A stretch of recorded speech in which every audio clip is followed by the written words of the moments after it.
बिस्मिल्लाहिर्रहमानिर्रहीम रब्बि ज़िदनी इल्मा स्वलातु वस्सलामु अलैका या सय्यदी या रसूलुल्लाह सल्लल्लाहु अलैहि वसल्लम। Dear students, today's lecture is about mathematics 4,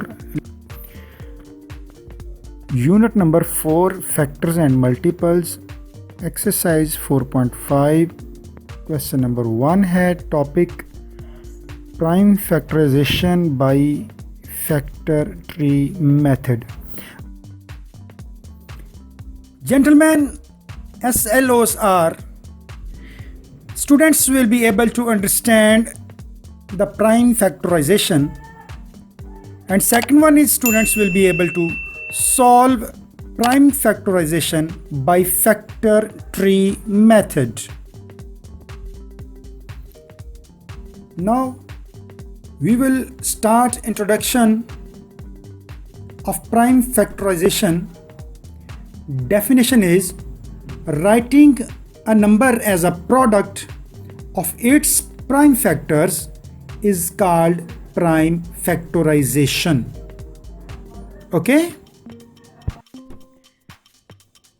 Now इस वक्त जो स्लाइड आपके सामने है उसमें एग्जाम्पल दी गई है prime factorisation by factor tree method. अब देखिए यहाँ पे हमारे पास जो फिगर है वो है 27। इसके हमने प्राइम फैक्टर फाइंड करने हैं। अब जो प्राइम फैक्टर फाइंड करने हो तो सबसे पहले हमने ये चीज़ ज़हन में रखनी होती है कि हमने जब भी डिवाइड करना है तो वो प्राइम नंबर ही होना चाहिए।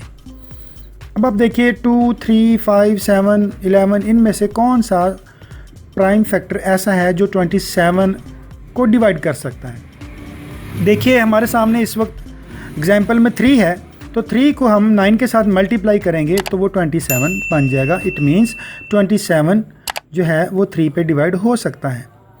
अब इतना सॉल्व करने के बाद हमारे पास जो फैक्टर फाइंड हुए वो अभी 3 हैं, जबकि अभी 9 जो है उसके फैक्टर में और फाइंड करने हैं।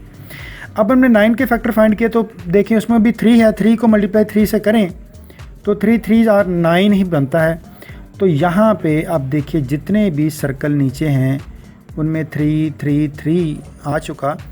तो ये चूँकि सारे के सारे प्राइम नंबर ही हैं, इसलिए यहाँ पे हमारा क्वेश्चन जो है वो एंड हो जाएगा। और अब हम लिखेंगे prime factors of 27 is equal to, जो लास्ट सर्कल्स हैं उनमें देखें 3 मल्टीप्लाई 3 मल्टीप्लाई 3। ठीक है बच्चों, इस तरीके से आप किसी भी नंबर के प्राइम फैक्टर फाइंड कर सकते हैं। डियर स्टूडेंट्स, अभी तक हमने जो कुछ सीखा उसमें हमने प्राइम फैक्टराइजेशन की डिफ़ाइन सीखी, हमने फैक्टर ट्री मेथड सीखा, उसके थ्रू हमने 27 के जो थे वो प्राइम फैक्टर फाइंड किए। अब हमारे पास है होम असाइनमेंट।